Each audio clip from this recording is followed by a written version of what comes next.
Bismillahirrahmanirrahim. Assalamualaikum warahmatullahi wabarakatuh. Perkenalkan, di sini saya Nuraila dari jurusan Ilmu Al-Quran dan Tafsir YIN Syekh Nurul Jati Cirebon. Di sini saya akan sedikit mengulas tentang dua buku yang berjudul The Histories of the Quranic Text dan Rekonstruksi Sejarah Al-Quran.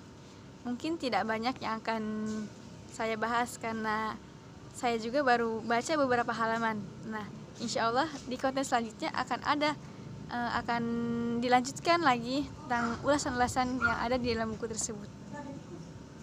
Mungkin di sini saya akan sedikit menjelaskan tentang letak geopolitik Arab. Arab letaknya dekat persimpangan ketiga benua semenanjung Arab, menjadi dunia yang paling mudah dikenal saat ini. Dibatasi oleh Laut Merah ke sebelah barat, Teluk Persia ke sebelah timur, terus Laut India ke sebelah selatan, Suriah dan Mesopotamia ke utara. Dahulu merupakan tanah yang gersang, tumbuh-tumbuhan di pegunungan Serawat yang melintasi garis pantai sebelah barat. Meski tidak banyak perairan, beberapa sumbernya terdapat di bawah yang membuat ketenangan dan sejak dulu berfungsi sebagai urat nadi permukiman manusia di kapilah-kapilah. Dalam catatan sejarah kala itu, Nabi Ibrahim dan anaknya Ismail mendapatkan perintah untuk membuat tempat suci pertama di muka bumi sebagai tempat penyembah kepada Allah SWT, yang mana dari atas batu itulah ayah dan putranya memusatkan perhatiannya pada bangunan Ka'bah yang suci dengan sikap ketakwaan seseorang yang telah menghadapi cobaan yang sangat berat dan mampu menghadapinya karena inayah Allah.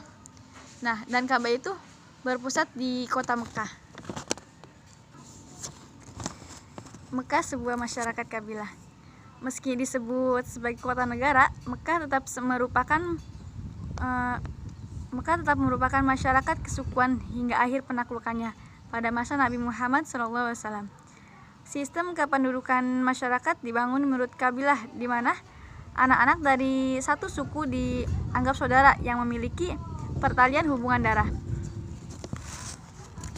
Menjelang masa kenabian Muhammad, Jazirah Arab tidak merasa akrab melihat semua bentuk reformasi keagamaan.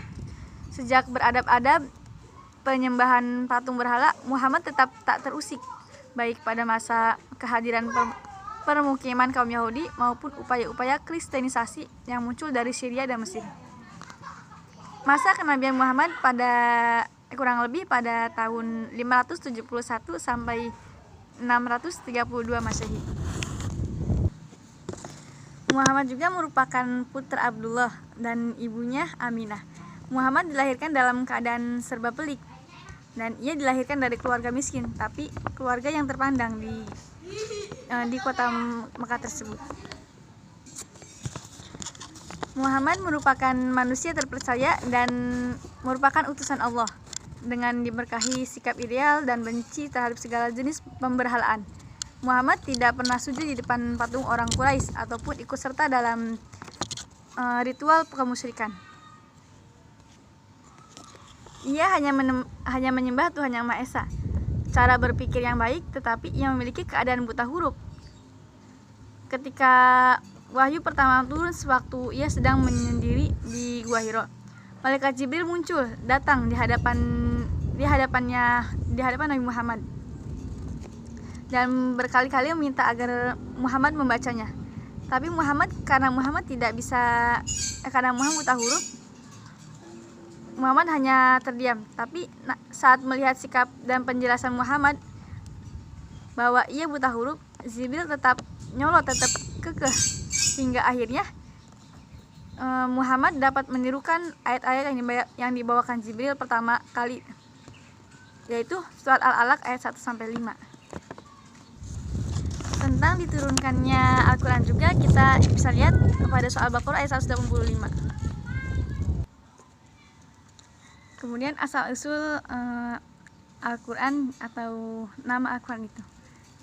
Al-Quran merupakan kitab suci kaum muslimin yang berisi kumpulan wahyu Allah yang diturunkan kepada Nabi Muhammad SAW selama kurang lebih 23 tahun. Sebagian besar sarjana muslim memandang nama tersebut secara sederhana dan merupakan kata benda bentuk masdar dari kata kerja qoro'a yang artinya membaca. Dengan demikian Al-Quran bermakna bacaan atau yang dibaca. Kata kerja qoro'a muncul 17 kali di dalam Al-Quran, tapi munculnya kata kerja qoro'a dengan makna membaca dalam konteks-konteks Al-Quran lainnya tidak dikaitkan dengan Quran, tetapi dengan kitab. Sebagai alternatif untuk kata Al-Quran, kitab suci kaum muslimin juga lazim dirujuk dengan terma Alkitab. Kata ini muncul di dalam Al-Quran sebanyak 255 kali dalam bentuk tunggal dan 6 kali dalam bentuk jamak. Dua istilah lain juga yakni surah dan ayat dikemukakan di sini dalam rangka melengkapkan pengenalan dari pemahaman kita mengenai asal-usul Al-Quran. Surah merupakan nama yang digunakan untuk merujuk bab Al-Quran yang seluruhnya berjumlah 114 surah. Nah, itu merupakan perhitungan Mushaf Utsmani yang telah disepakati. Kata surah juga muncul 9 kali di dalam Al-Quran dalam bentuk tunggal dan 1 kali dalam bentuk jamak. Istilah berikutnya juga yaitu ayah. Kata ini muncul 400 kali dalam Al-Quran baik dalam bentuk tunggal maupun bentuk jamak. Di 11 tempat di dalam Al-Quran juga wahyu yang diturunkan kepada Nabi Muhammad juga dirujuk sebagai tanzil yang artinya yang diturunkan. Bisa juga tanzil bermakna apa-apa yang diturunkan atau suatu pesan yang diwahyukan. Menurut sarjana muslim juga ada yang menyebutkan Al-Furqan dalam sejumlah konteks di mana kata Furqan dikaitkan dengan sesuatu yang diturunkan Tuhan kepada Muhammad SAW.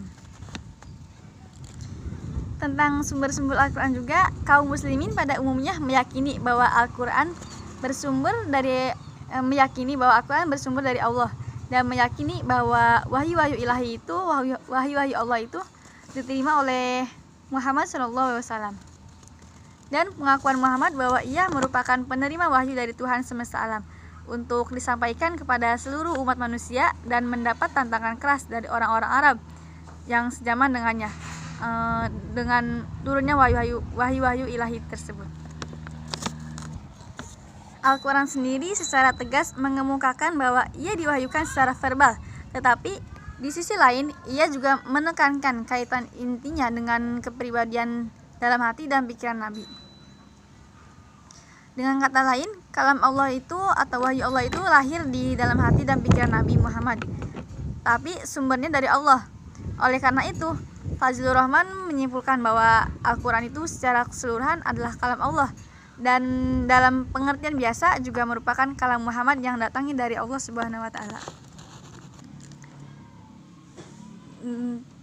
Dalam pengajaran Al-Quran ya, ayat pertama yang diwahyukan kepada Nabi Muhammad kan surat Al-Alaq, Iqra bismi rabbikal ladzi khalaq. Bacalah atas nama Tuhanmu yang telah menciptakan. Nah, dalam pengajaran Al-Quran, Nabi Muhammad SAW tidak pernah menyanyiakan upaya dan keinginan masyarakat atau kaum muslimah atau siapa saja dalam mempelajari kalamullah atau Al-Quran.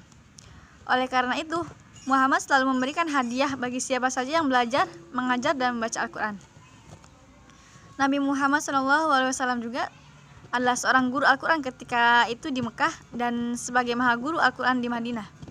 Dan banyak juga para sahabat-sahabat yang mengajarkan Al-Quran di daerahnya masing-masing. Mungkin sekian dari saya ulasan sedikit tentang dua buku tersebut. Kurang lebihnya mohon maaf karena kesempurnaan hanyalah milik Allah dan kekurangan hanyalah milik saya. Wassalamualaikum warahmatullahi wabarakatuh.